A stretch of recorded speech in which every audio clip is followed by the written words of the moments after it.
Wananchi, good evening. Good evening kila mtu. This is paradigm, the legitimate paradigm shifter. I want to articulate issue, one of the murder. And to begin with, Mr. Speaker, if you want to analyze this murder well, we have to analyze it into four aspects. The aspects of socio-economic and political. Then the third one, the aspect of religion.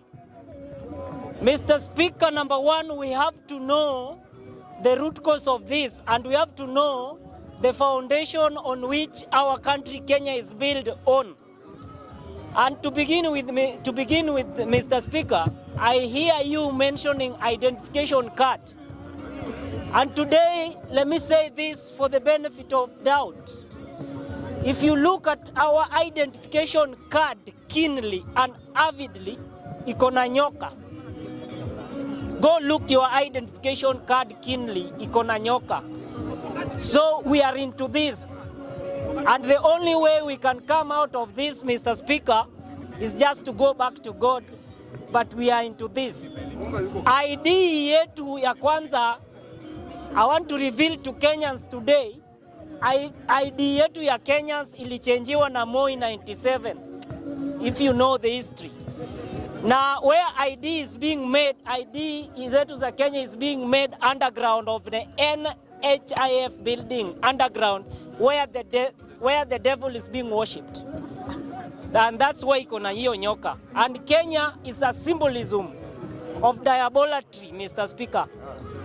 Mr. Speaker, if we look at it keenly, read the Bible, and I'm sorry to tell you this, Mr. Speaker, that this is the fulfillment of the book of Revelation, and the Revelation has articulately outlined it, that during the time, the dispensation, we call it apocalypse.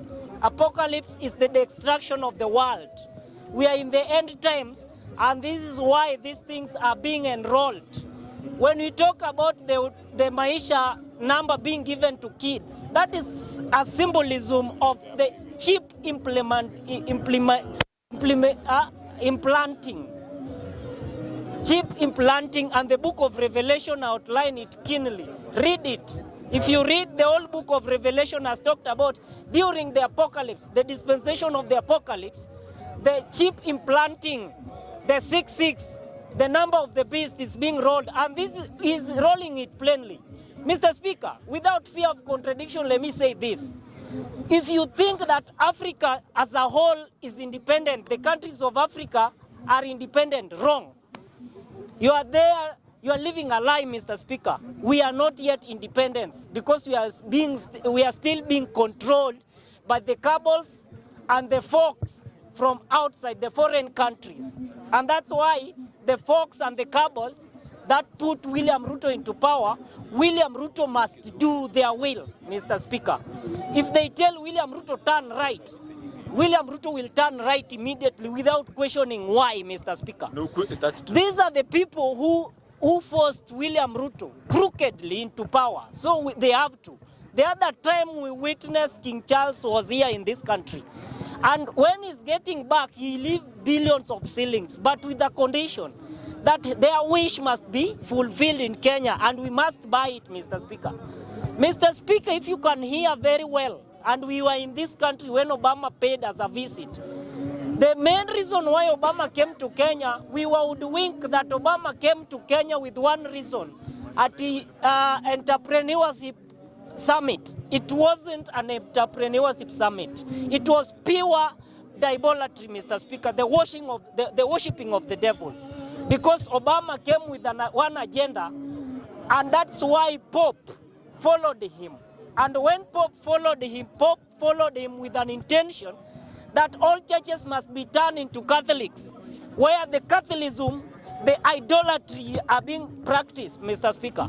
Mr. Speaker, as a Marxist revolutionary, Mimi am a Marxist revolutionary, and Raila is a Marxist revolutionary. There is no way these people will allow the Marxism in this country. And a very good example, let me tell you, Mr. Speaker. If you think that I'm joking, we all have the gadgets here, Mr. Speaker. Google andika ID with the capital letter, then andika the year 2020.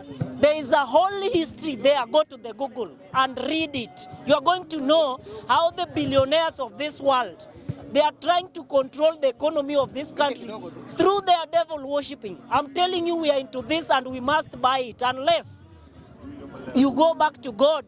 Kenya is a God-fearing nation. The only way out of this, Mr. Speaker, we must go back to Jesus. We must be dipped inside the water, get the right baptism, and evacuate this.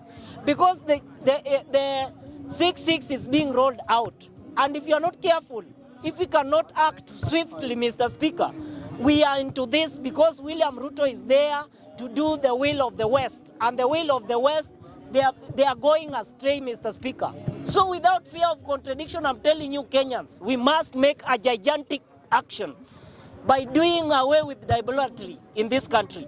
And we must remove, in fact, we must decapitate William Ruto out of power. And we must have this power on our hand, put the people who are God-fearing in this nation, because this nation is going on to another hand, the hand of the West.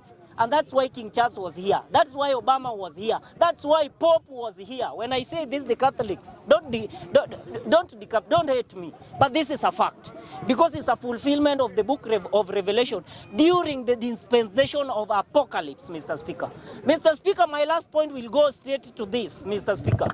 Mr. Speaker, we all know, and we are in this country, where William Ruto told us that he will not live in borrowing. Our country can generate its revenue. Yeah, this is my last point, Mr. Speaker. Our country, we